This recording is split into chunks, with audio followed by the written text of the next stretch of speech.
Welcome to Inside Electrical, the podcast powered by the IBA. This is where members and suppliers come together to share ideas, insights and experiences from across the electrical industry. In each episode, we'll go behind the scenes of our sector, exploring the innovations, challenges and opportunities that keep it moving forward. Let's get started. So I'm Matt from Diamond LED. I'm Philip Harbro from Harbro Electrical Wholesale. And I'm Matt from Worthington Jones. So first of all, I'd like to talk about the company a bit, if that's okay. We've changed quite a bit over the last 2 years. I took over as sales and marketing manager just over 2 years ago. I was quite lucky that we had a fairly clean slate to work with in terms of staff. And there was a few philosophies that I wanted to introduce. The first one of them, which hopefully two of our longest standing IBA customers will agree with, we try and be as easy as possible to deal with. Fair price for a fair quality of product, but actually diversifying the range was something that was really important. Me Too products are great, they're your bread and butter, but it's nice to have something that's a bit more interesting to talk about, a bit more meat on the bone, shall we say. And that's where sports lighting comes into things. So what I've got here is not necessarily a sports lighting product, but it's from the same family. This is our Alderley asymmetric floodlight. And that's a watch selectable 120 watt version, and that's kind of a miniature version of what we'd normally install on a football pitch or a rugby pitch or a tennis pitch or so on. Could you fit commercially as well? Absolutely. Yeah. So probably I'd say for this actual option, the Alderley, probably 50-50 of the applications are car parks, things like that, where you want to avoid light pollution overspill, and then the other 50 is things like small training pitches. For your competitive games, which I'll get onto, competitive game pitches, you're looking at 1800 watts to 800 watts kind of thing. This is very versatile though in that sense. So the leading product in terms of actual sports lighting and pitches and so on for us is what we call the Quantum, and that's anything from 1800 watts down to I believe 600 watts. And what's really important about that in terms of they're not cheap products, we want them to be as versatile as possible. The Quantum floodlight works on single phase or three phase, which is very, very handy for when you're doing a quote. You don't even need to ask the question. And that's handy because we had one recently with priced sports lighting, and it had no neutral. Okay. So have you come across that? Not personally, but right. Our sports lighting specialist, Lloyd, is very, very experienced, and that's definitely a question that we could ask him. Yeah. So you have a design team yourself that can go out and... So we've got a project manager called Lloyd. He specialises in sports lighting. Something that I will say that I think is really important is everyone, no matter who they are, it's better what they do if they're passionate about it, if they care about it. And he's a very big sports fan. He's a big rugby fan, big football fan. Unfortunately, he's a Bristol City fan, but there you go.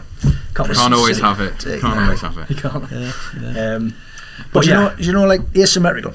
Yes. So I understand, obviously, that no light pollution. Yes. So say if an asymmetrical flood, say 15,000 lumens, and a normal flood, 50,000. Is it brighter because it's not wasting any of the? So it actually would be brighter than a not asymmetrical. Yeah, I think a good example, and I don't know exactly what's installed there, but I was at Alton Towers Sunday, and in the car parks they've got, it must be something like 10 200 watt floods, and they're pretty much doing nothing. They're not even reaching the ground, and probably I can't say for definite, probably because they're not asymmetrical. And like I say, you're maximising the useful lumens would be the technical term, I suppose. And on a sports pitch, that's very important.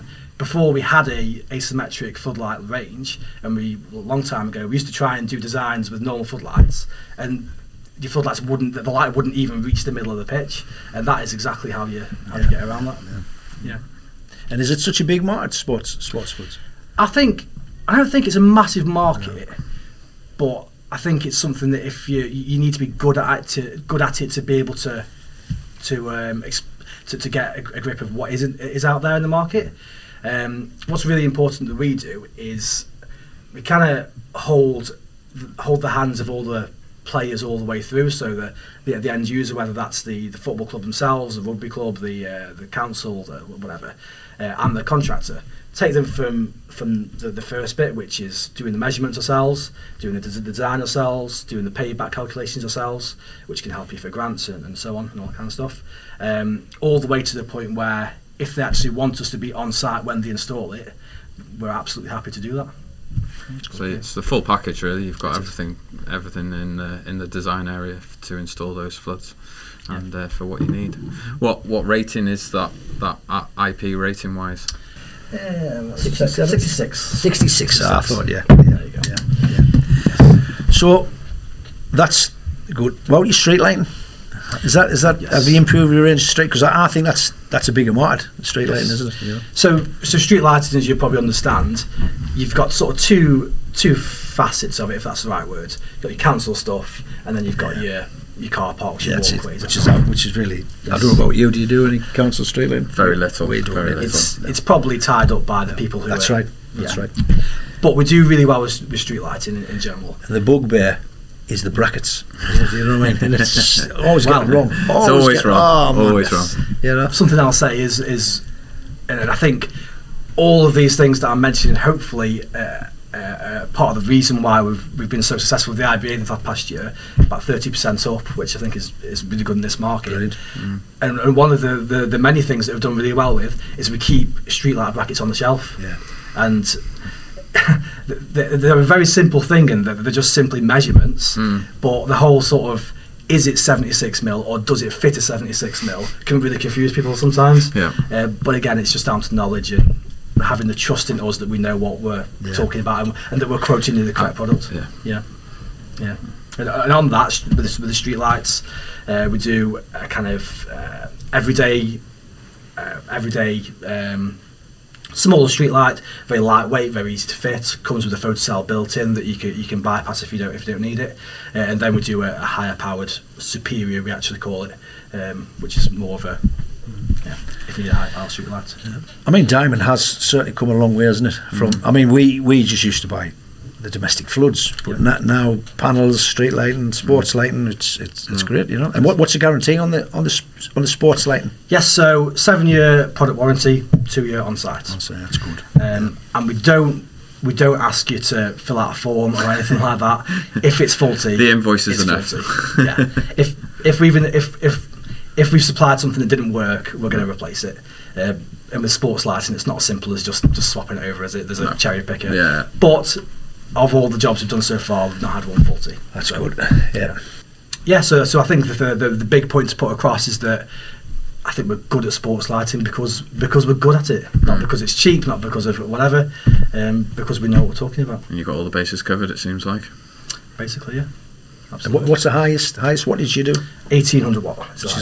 Which is quite bright, isn't it? You know what I mean? Because originally it was 1200, wasn't it? It was 1200, 1300. It was, yeah. And it just means you can be a bit more versatile. For example, I think we did a quote last year where they wanted to light up the pitch from the clubhouse, which was, I don't know, it was further away than your columns would normally be. Yeah. So you need a higher power floodlight to be able to do that.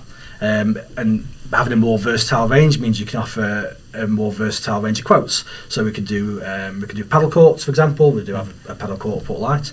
Can do tennis courts. We can do driving ranges. Has been quite a good one for us actually. Everything up to football pitches and so on. And also as well, the bit that we'll always help people with is what lux levels and uniformity you need for that particular pitch. So if it's just a recreational training pitch, there's often very little that you need to actually match to. But if it's, for example, a National League team, you need to hit a certain lux level in uniformity. I've had that with tennis courts, you know what I mean? Okay, you know, and cricket nets as well. You know, there's a certain depends on the standard of what it is, and different guidelines, different lux levels in it. You know, and sometimes we'll say to people, okay, well, you're currently at this level, but actually, if you want to future-proof it, it's only going to cost this much more. It might be worth looking at. Yeah. Thank you very much. Yeah, thank you. Thank you. Thanks very much.